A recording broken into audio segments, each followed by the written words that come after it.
Hello and welcome back to Overbooked. I'm Amanda and we're doing my September wrap up on October 20th. Life just gets busy, and a girl can't keep up. And then sometimes when she can keep up, she's in her depression era. This one should be relatively easy because I only read 6 books. I mean, compared to the last one, I read like over 20 and that was just too exhausting. I don't know how some of you guys read 20 books in a month and then do a whole wrap up. You do that every month? You do a whole 20 plus book wrap up every month? That's not for me. Let's stop chit chatting, huh? Because I could literally do that all day. The first book I finished in September was Velvet Was the Night by Sylvia Morano Garcia. I listened to this on audio, so I want to make that very clear as well. Might have been a little better if I read the physical book. Who knows? I didn't super love it, but I wasn't like hating it. It's very like lukewarm. So Velvet Was the Night is like set in the 70s and it's surrounding this boy, teenager, young man. I was like very confused by the age, and that might also be like where I was too bored to listen to it, so I just missed that information. So yeah, we have this guy named Elvis, and he is like this goon for this guy, and he's assigned to find this missing woman. And that's how we meet our main character. I don't know how to pronounce her name, and I know I listened to it on the audiobook, so I should know. And she is the woman that they're trying to find, like her neighbor. And she's watching her cat, so she's like around constantly, and she's like, at this woman's apartment all the time, and she snoops around and she steals stuff from people's apartments sometimes. Like when she watches people's pets, she always takes something. I don't know. I wasn't a huge fan of this character. Listen, you guys, she was something else. It turns into these two like parallel stories kind of happening where both parties are trying to find this girl. So, Elvis is trying to find this girl for his boss. Meddy is trying to find this girl because she wants to return her cat. And listen, this is my thing. Like, Meddy is like getting scooped up to it. She's talking to police officers. She's talking to journalists. She's talking to like this girl's like former boyfriends and like employers. And I'm like, you are doing a lot for a cat. Like, I'm sorry. I would just, doors open, like she was like, oh my God, I can't like feed this cat. And I was like, don't, like, just let it go. I don't know. Like, it just seemed like she got really caught up in a life for this cat, which is not the whole point. I think she wanted, like, her life was boring. So I think she did it because she was bored. But I was like, wow, you're really like using the excuse like, oh, I need to return this girl's cat. Like, it's just like, what? I thought this like the book was going to be really fun because I was really digging like the 70s vibes, like mystery crime kind of thriller vibe. And it just like, I don't know. I think there's kind of like a twist or surprise at the end, but I kind of like saw it coming, and like it was just like, I don't know. I feel like maybe if I read the physical book it would have been better, but not my fave. The next book I read was Notes on an Execution by Dania Kawakfaka. I read this for a book club that I'm with my family members. This was like a great discussion. I thought it was a great book to bring up and a great book to talk about. It wasn't like super my cup of tea, I guess. I don't know if I like was reading it. Like, if it wasn't picked by the book club, I don't know if I would have gone out of my way to read it. But I did give it like about 4 stars. So, I mean, 3.5, 4, maybe, I don't know. But Notes on an Execution is following this serial killer who's on death row, and it's like leading up to his execution. And so you see like bits and pieces of his thoughts leading up to this execution that's supposed to happen, or that is going to happen. You get the perspective of 3 women in his life. You get the perspective of his mother. You get the perspective of the sister of one of the women he's dated or married. And then you get the perspective of this girl, the detective who was on his case and also just so happened to be in this foster home with him. The whole point, I think the point of the book is to try to spin it and like take away the voice of the serial killer and give voice to the women in the book and how this man's actions affected them. I thought that was really interesting, but I don't know if the book followed all the way through with what it intended to do, because you still got the perspective from the serial killer and you still like saw him kind of almost controlling the narrative. Like he's still like, his thoughts are still with these women, and like, I think the whole point was like these women have separate thoughts and feelings that are outside and like from this guy. And I think you still kind of saw him playing this really major role in that. And I get that part of this guy is he has this manifesto and he's hoping to like publish it. It's just like a random, it's almost a meaningless manifesto. It doesn't really mean anything. It's like kind of like how all these like serial killers or big criminals think that they have this like thing, this theory that's like way different than anybody else has come up with. It's really like just kind of rinse and repeat. Throughout the book, you see these women like contemplating this theory, or it's like, and it's, the theory is like, we have so many so many lives, and not everyone is good or bad. And in a different life, I might be good. In a different life, I might be bad. And it's like, whatever. But some of these women are really contemplating this. And I'm like, why? There was a line though, when he does finally get caught by this detective and he's like asking her, like, do you think in another life I would be a good person or something to that extent? And like the detective answers is like, it doesn't matter because you're in this life. And I'm like, yeah, dude, like what?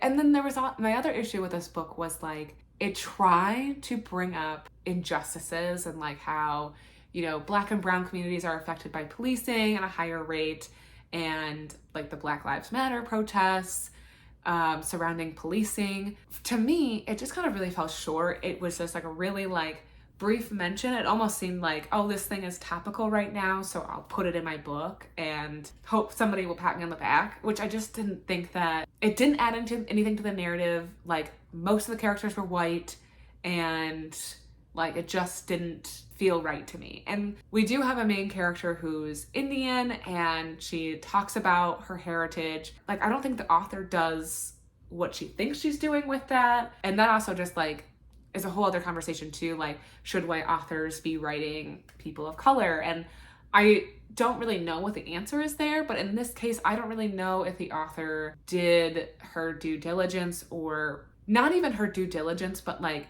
it almost felt like she was adding these characteristics or connections to this woman's Indian heritage that had nothing to do with the plot. It was just kind of like, oh yeah, I have a person of color in my story, so let's make sure we have her talk about this. And it's like, what? It didn't really add up. I just felt like it kind of just didn't really do what it was trying to do. I did enjoy the effort. I did enjoy what the book was trying to do, and I did like this like perspective of these women in this man's life and their thoughts and feelings on everything leading up and like during the time that he was like, you know, out and about. So that was that.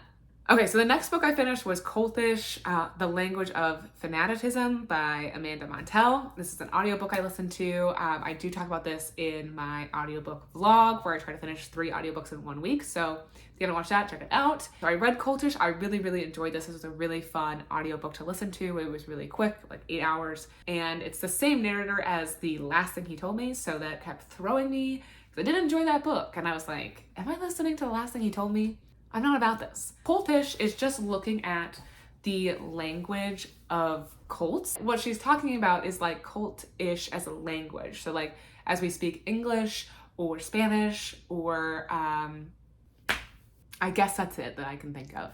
So that's what she's talking about, the language of cults. And she goes through the different varying degrees of severity of cults. And I talked about this in my vlog too, but what I think was really fascinating to me, like obviously she goes into like Jonestown and like all these other like really major cults, but I thought what was really cool that she talked about was like the fitness and industry language and like atmosphere, and not even just like MLM. So she did talk about MLMs and like that kind of cult-like mentality and the language they use there, but the fitness sphere, like the fitness world, CrossFit and like all that's jazz. The thing that I kept thinking about is like the fitness women that I follow, I, you know, use to work out, which I don't, like I'm not saying that you shouldn't use these people, and I have not stopped using them, and I don't think they're bad.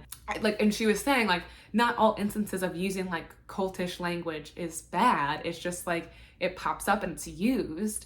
Like I follow the Tone It Up group, the whole thing, like they have like an Instagram following, they have an app that I use, whatever. And it's like a very like And as she was talking about like the different ways that people talk in these groups, it really like connected with me. And it's like, they're really trying to pull you in and keep you in this community and like engaged in this community and like whatever. I mean, there's no threat if you leave, obviously, but it's like you feel so intertwined and connected in this community that's almost like you're speaking its own language, you know?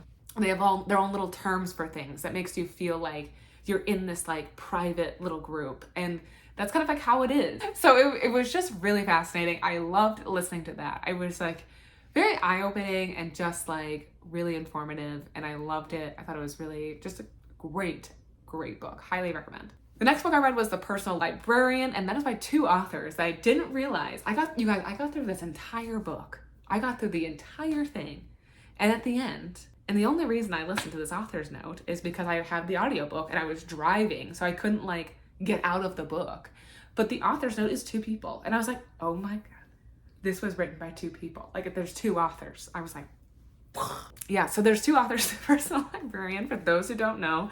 And it's Marie Benedict and Victoria Christopher Murray. The book follows Bella DaCosta Green, and she is the personal librarian for JP Morgan. And her job is to curate like this library, not of just like books and texts and stuff like that, but like also just like really important art or rare scripts or whatever, like just anything that's like revolving art and the art world, humanities and such.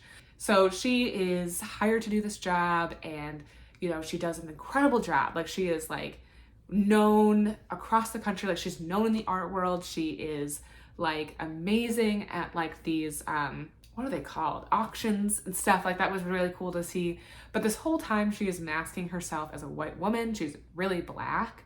She just has fair skin. She is like living in this world as a white woman. She's like literally just like I don't know how she does it, because she's like very like on display and like but she just kicks ass and takes names. I don't know. It is what it is. The thing that's fascinating about like her whole story is fascinating, but Bella DaCosta Green was like supporting her family this entire, like through this job, she supported not only like her mother and her siblings, but like her siblings' families, which I was like, why is this not like, why didn't she have a conversation? Like, listen, you guys need to get a job.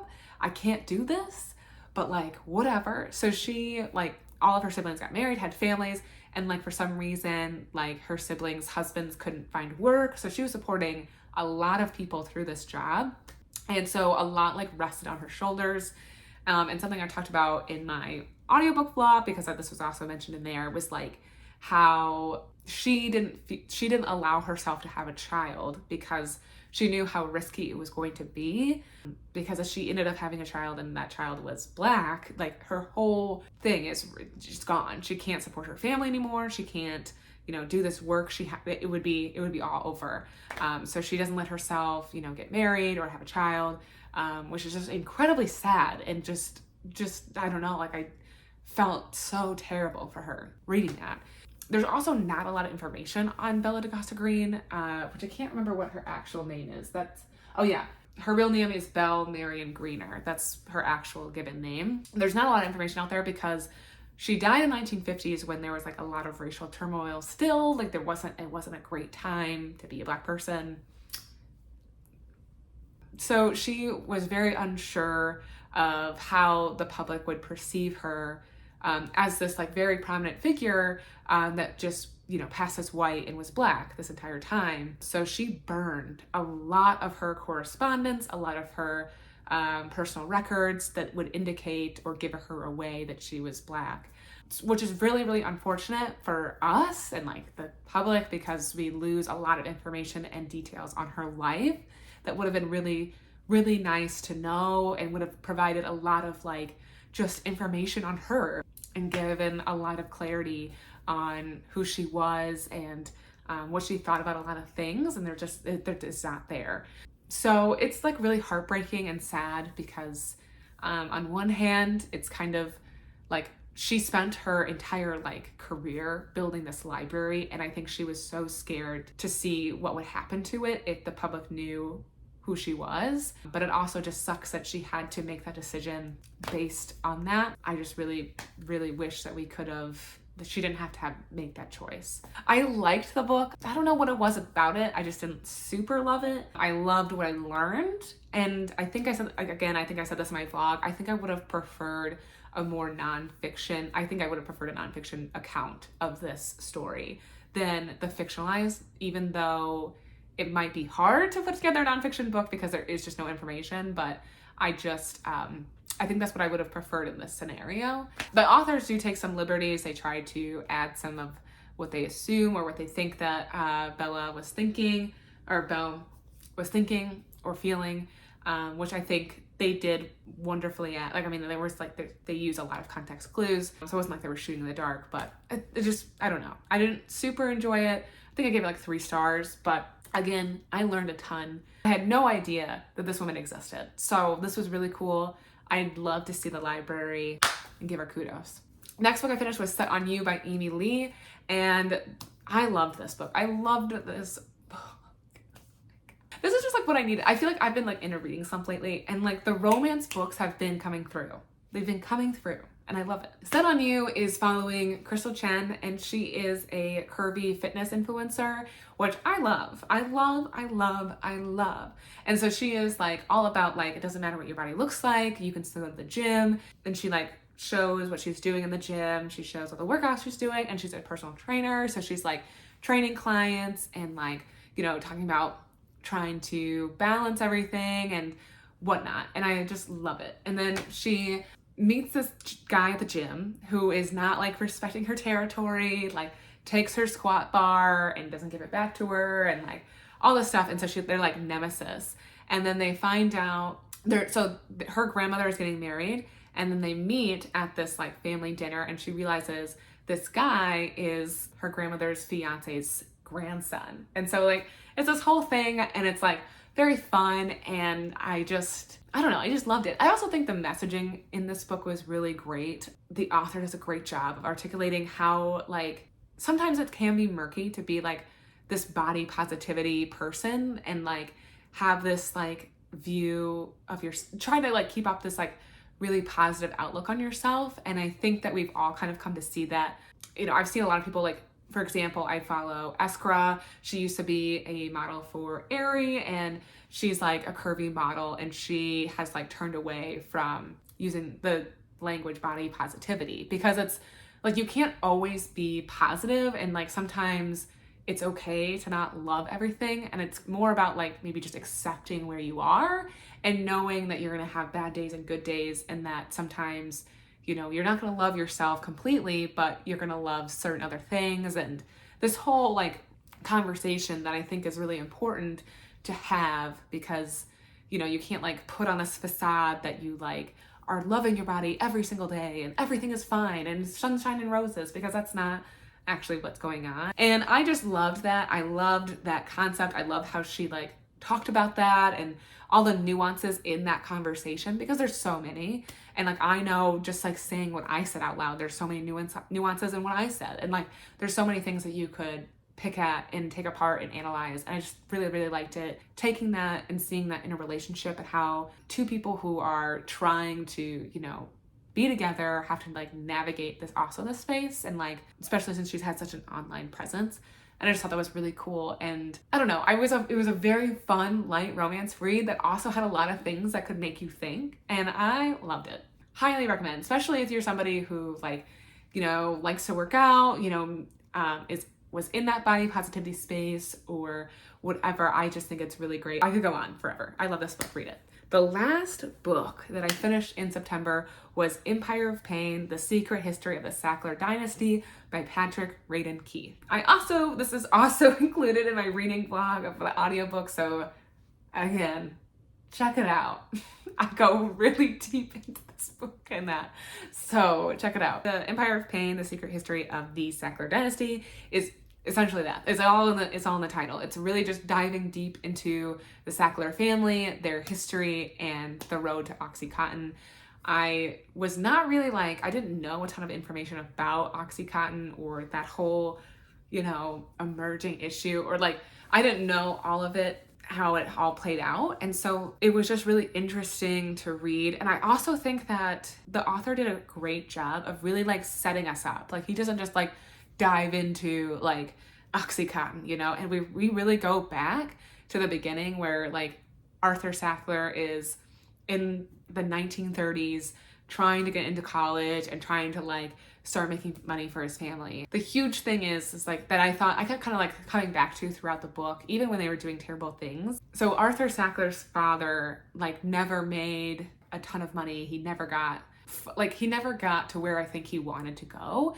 And when he died, he was like, it doesn't matter like how much money you have or whatever, as long as you can keep your good name. Like your name means so much. And I feel like that was so ingrained into Arthur that it like you can really see some of his actions, how they play out, like just this insistence on the Sackler name not being included in places and being included in some other places. And it was just like, I kind of kept thinking about that and like how that, you know, really played a role in some of his decisions. I mean, I think the man was terrible. I think the whole family's terrible, but it was interesting to think about and see that background and where, you know, him and his brothers came from. I also thought it was interesting to see how with fame and money, people just completely change. And it's like so sad and disappointing. Like, I don't know if they had the best intentions from the start, but I certainly don't think they had the intentions that they ended with. But I really, really liked it. I highly recommend. I also really recommend the audiobook. I thought it was done really well. And I also feel like, you know, it's a really long book. It's like, it was an 18-hour audiobook. And I almost feel like listening to it was a lot easier to get through than it would have been like reading the physical book. So that would be my suggestion. Those were all the books that I read in September. In the comments down below, please let me know what you read, if you've read any of these books that I've talked about, what you're currently reading, if it was in September or if you're currently reading it in October. Like, I would love to know. If you like this video, please give it a thumbs up and subscribe if you haven't already. I would love to get to 500 subscribers. That'd be amazing. I would love it. Thank you so much for watching. I will see you guys next time.